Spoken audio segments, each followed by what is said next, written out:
want to share with you a spectrum of responses to conflict that we use when we're giving people some training around handling conflict well. Um, so maybe a question to ask yourself is, what's your go-to when you discover there's a problem? The one I'm going to name to you is a real one that the problem was a real one, but I'm going to obviously explain it in a way to show you this model, which was in a previous home. I had a factory behind my house, and on the boundary of that factory was planted a stand of Lelandii that made a thick hedge between our back garden and the factory. So it effectively screened the factory kind of visually, but also provided a little bit of a sound buffer as well between our home and this factory. So a Lelandii hedge, you may know, grows every year. And when we first moved in, it was fine. And I think maybe in that first year, the people who owned the factory actually topped the hedge as well and took the height down a bit. So we kind of assumed that was something they might attend to each year. But several years went by and this topping was not repeated. So the hedge was just getting taller and taller and taller. And as a result, the light into our back garden was severely diminished.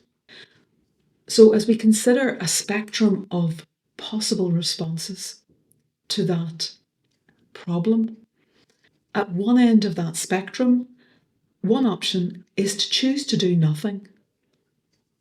We could just ignore it, and year on year, yes, it would get higher, and we might decide, yeah, but we just don't want to have to raise this issue. We don't like conflict, or maybe it's not such a bad issue for us to have to think of light plants that, well, what would that be? Ferns, or I don't know, things that don't mind the shade. Shady plants might be the garden we go for. But if we actually do want to grow some vegetables, we know they're going to need more light than they're getting. So choosing to do nothing will merely leave us with a growing problem. So one option, and let's imagine this is what we do, is to try for an informal discussion. So I also have a dog and would sometimes walk it around the industrial estate that our house backs onto. And so maybe the next time I'm walking the dog, I happen to see the factory owner coming out of the gates of the factory. And I take the opportunity to have a quick chat and say, Bob, do you mind? Can I mention about the Lelandii hedge? We're your neighbours on the other side, and we're wondering, are you planning to top it again soon? Because it's getting very dark in our back garden. And that may or may not be successful. He might say, yeah, absolutely, we'll put that on the agenda. Or he might say, no, we've no intention of doing that. If you've got a problem, that's your problem. But I won't know unless I ask him.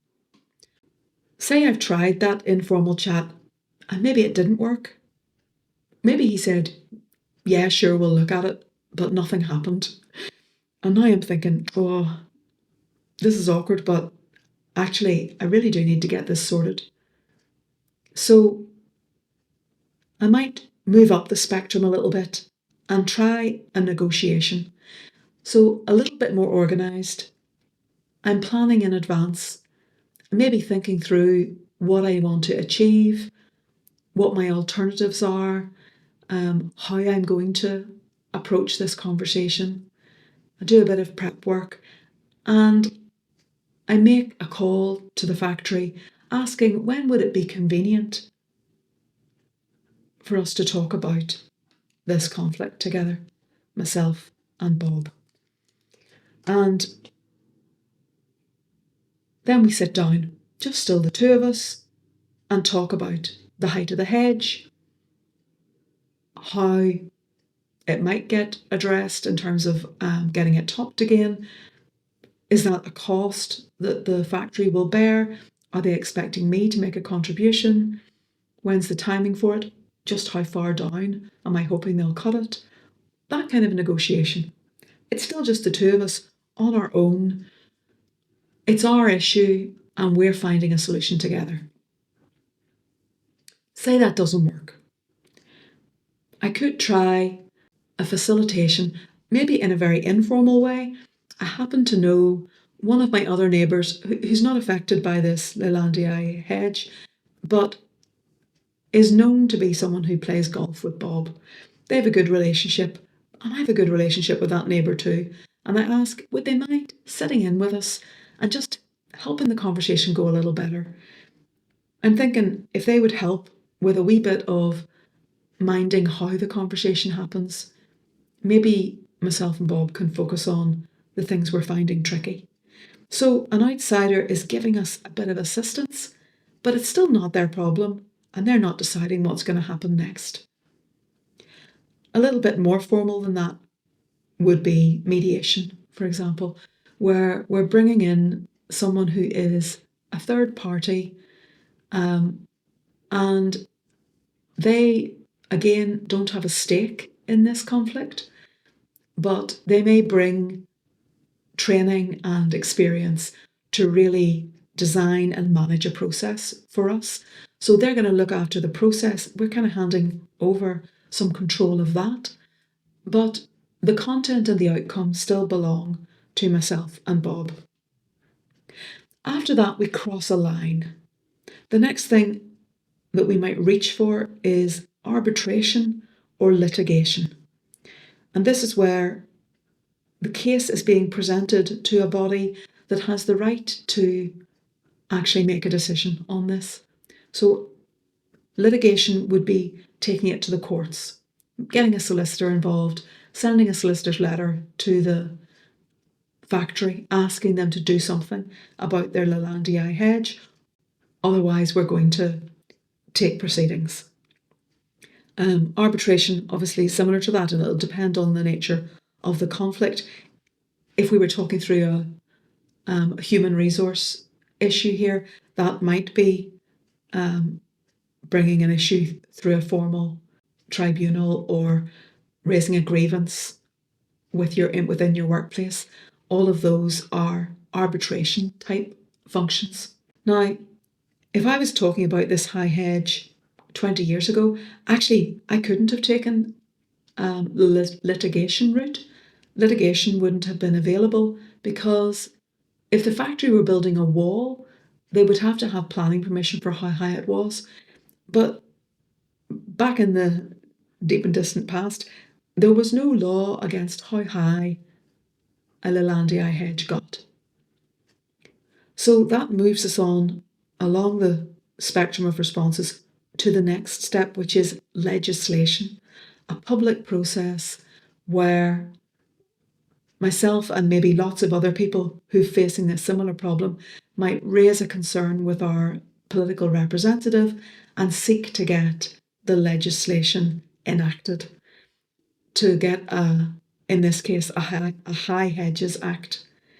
So there is a High Hedges Act now. It went through, but that's a very long process. You have to get enough support for that to go through a parliamentary process and to be made law. So that might be the route, but you can see it's not a simple one for me to pursue. I could try civil disobedience.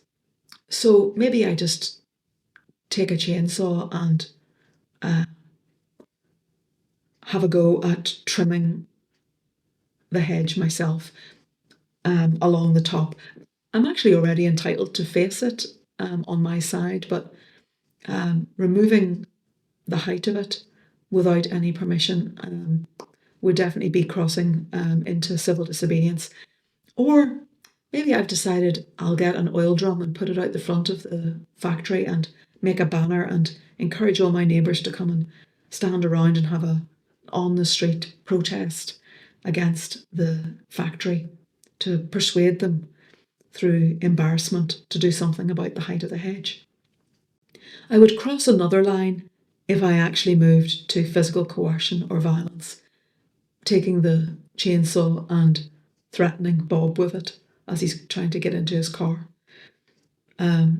or using it to damage the factory. We would see that as being out of control. I've no longer have any real way to determine the outcome of that. It's likely not to be good for me. So this is the thing we want you to pay attention to, is as we've moved along this spectrum, the amount of control that the people with the conflict have, myself and Bob, it goes down as we move along the spectrum. We lose control of the process and the outcome the further along the spectrum we go. By the time I'm bringing in my solicitor, I'm no longer speaking for myself. If it's going to be heard in court, someone else will decide the venue and the date, and someone else will decide the outcome. So actually a lot of control has gone out of my hands, even though that might be something I think I should reach for in order to feel more powerful in comparison with the factory. I've actually handed over my power. So if I go to court, I'm handing over my power to a judge and to my solicitor to decide things like the date and the venue, to maybe speak for me in the court, and for someone else to decide the outcome. Another thing to notice is that whilst it is easy for me to move in one direction along this spectrum, so beginning with an informal discussion, a quick chat as I'm walking the dog and happen to see Bob out the front of the factory, it's easy to go from that to trying a negotiation or a facilitation or a mediation, or maybe moving into more formal processes. However, it's really difficult to travel the other way. If I begin by sending a solicitor's letter, it's now really tricky for me to try a more informal approach. Bob is likely to feel quite defensive if I then try the chat or the mediation or that informal kind of facilitation. Similarly, in workplace settings, it's really worth thinking about what are your policies when a conflict is arising between colleagues. Can you use some form of kind of facilitated dialogue or mediation if people are not able to just work it out between the two of them? Can that kind of support be offered in advance of it becoming a formal HR process?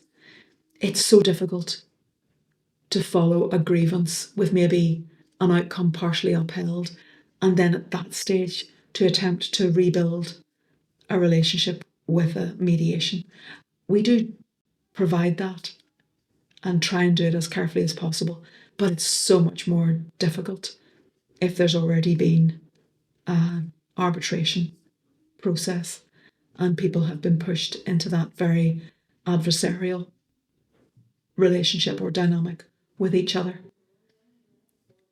So worth thinking as you consider how you're going to handle conflict for yourself, but also within your organisation, paying attention to how you really support people to address conflict at that more informal end of the spectrum before it moves along and they're losing the ability to really collaboratively craft their own outcome together.